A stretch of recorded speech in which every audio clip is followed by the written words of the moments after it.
You're watching another edition of Campus Debate. I'm Sana Khan. The topic of today's discussion is the role of social media significantly increasing in shaping how the youth thinks and how they're involved in politics? I'm at the renowned MIT campus in Pune, and the students here who join me are from various courses over here. It's a huge campus, mind you, and the students over here, we're hoping will indulge in speaking their mind and telling us what they think about today's discussion. Well, let me first start by asking you, how many of you think that you guys are in tune today more with what's happening in politics of today because of social media? Anyone who wants to start by answering that? Yeah. Ma'am, presently if you talk, most of the people, youngsters, they are in FB, Twitter. They are using this and they come to know about the politician. If you talk about Modi, his main strategy is to clutch youngsters from social network. He's using this social media as his party key. Do you follow BJP or any other leader, Narendra Modi, on Twitter? Yeah, I follow Narendra Modi. Okay. I like this page. I come to know most of his whatever his plans, where he's going for campaign. I come to know from Facebook only. Okay. Anyone else? If you can also tell us about some of the politicians that you actively follow on, let's say, Twitter or Facebook. Hello, I'm Ayush. I strongly believe that social media is evolving very highly from last 2 years, starting from print media to electronic to social media to Facebook to Twitter. We get very easily the information and the knowledge from social media. We are not able to read newspaper daily. We might not be able to view the news, watch the TV daily. But yes, on our mobiles, on our cell phones, on our laptops, we can easily get information from the internet. And it is very effective. There are some times when media gets blackouts on some news, like Anna Hazare's fast, Aam Aadmi Party. Media may not be able to cover for some reasons. So there lies the medium, social media, which helps people to know about their activities, their efforts for the society. Right.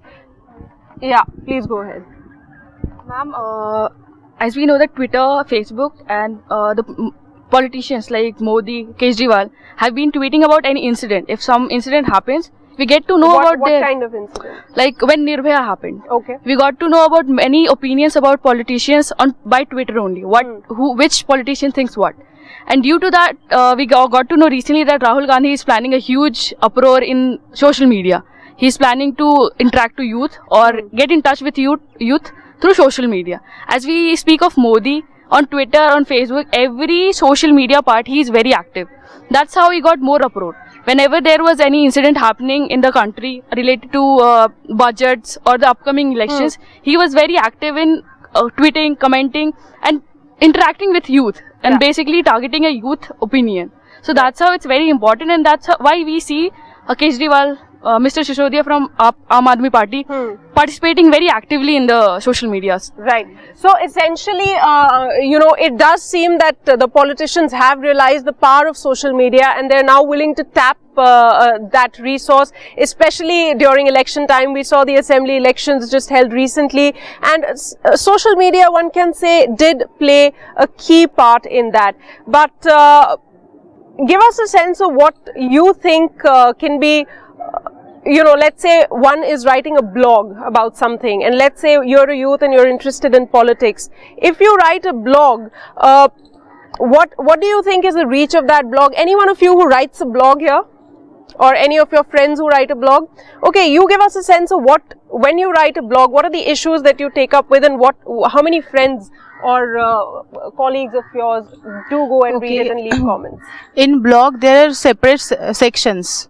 Whichever topic I like, I can discuss with eminent person also, because it is not possible to cover each and every mood piece through the television or print media. You have to wait for 24 hours for print media. But in social media, if I put the description regarding any kind of incident in woman or something related to political, like elections are 8 months away.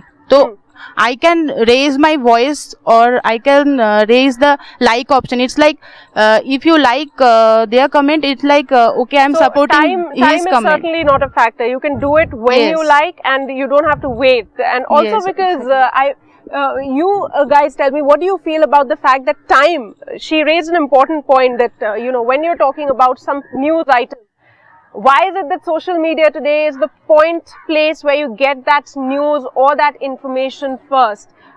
What do you think is working for the social media? Let me put it that way. Anyone who wants to talk on that, yeah. Your name, please. And Hi, this is Mahesh. I would like to say about the BJP particularly, because when last time in the last 5 years BJP got loses its election, at that time right before losing yeah. that election, what the Modi did is he started to use social media into the election. He was the first person to use the social media into the election. Till that point to today, he has what we can say, he has been advertised his projects, and right now the Congress is being copying his items and selling that we are like this. But for the BJP, what kind of BJP is right now, at what situation? This situation is only because of Modi, I can say. And Okay. from So- 5 crore to 20 crore youths are nowadays using the internet. From So this some point. leaders thought ahead and got into social media before the others. Yes. Hi, this is Manas. I personally follow Narendra Modi, but everyone cannot get on the social media. Why So people who Because don't, you're saying limitations of Yeah, internet and limitation, yeah. 24 hours connectivity. and people who are not using this, and reaching people has very decreased because Okay. of this, because of social media. Each and every politician has started this, so Okay. they are not reaching out to the people.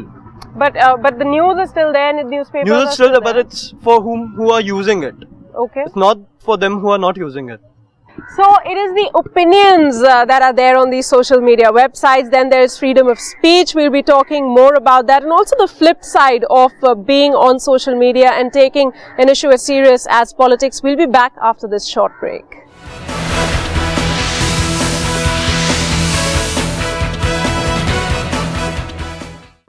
Welcome back. You're watching Campus Debate. We are talking about how social media has made the youth of today more involved in politics or not.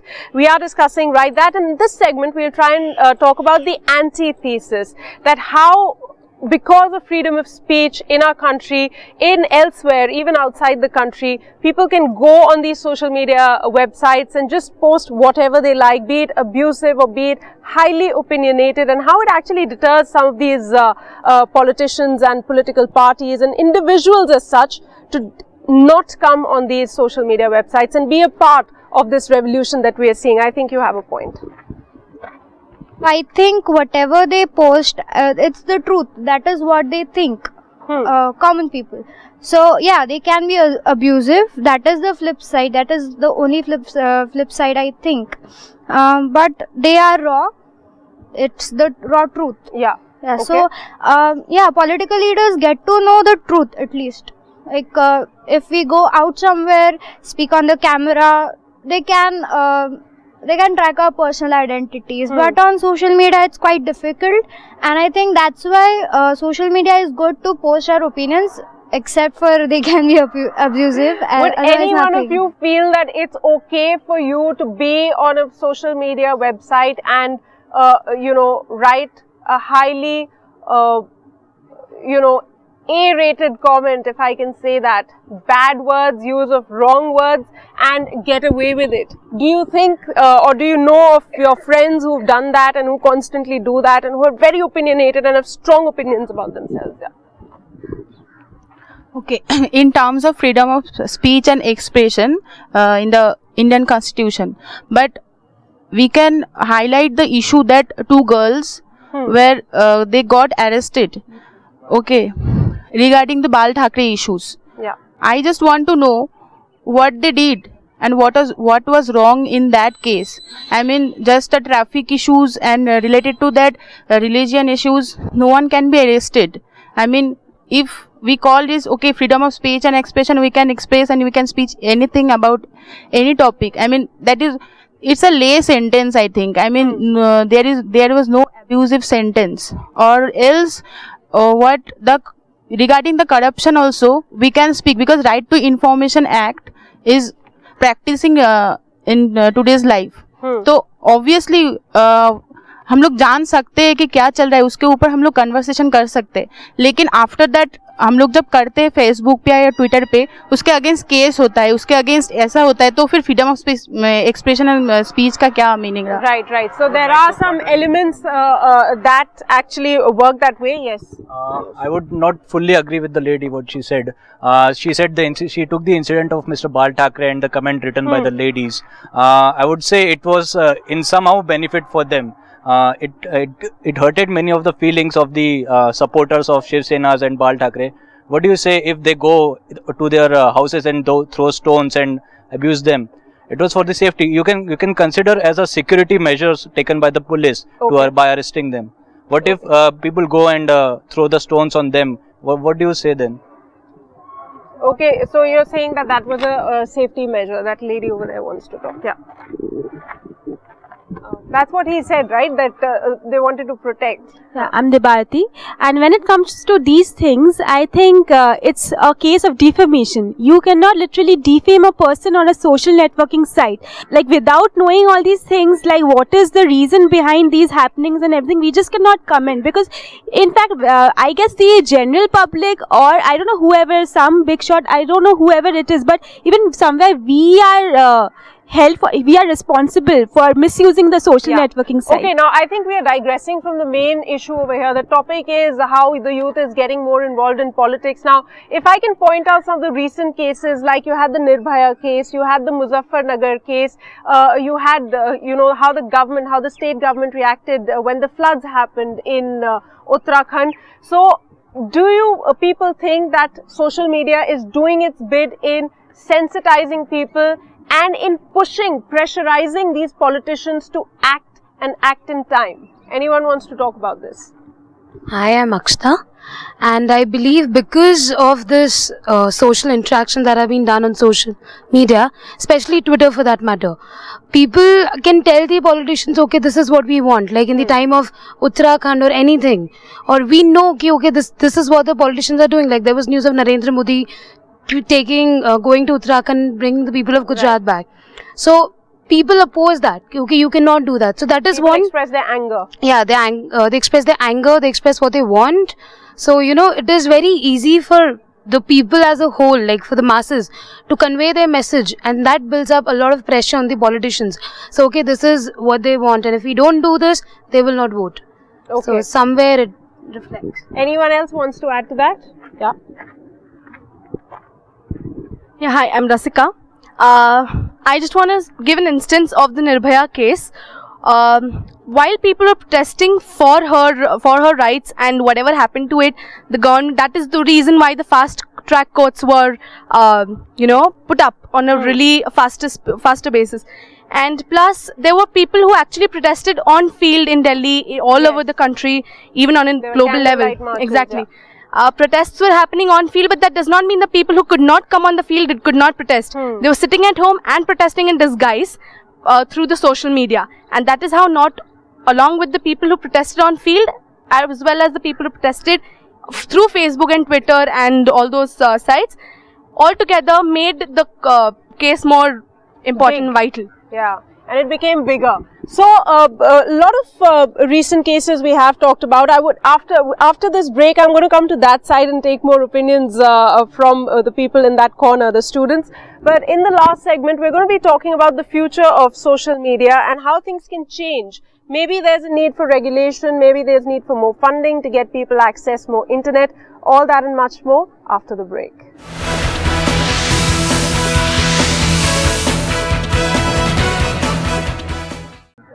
So has the social media done enough in a country to sensitize the youth of what's happening in the world of politics? In this segment, we talk about the future of social media in the country vis-a-vis people getting to know more getting to know more about politics and getting more involved in politics.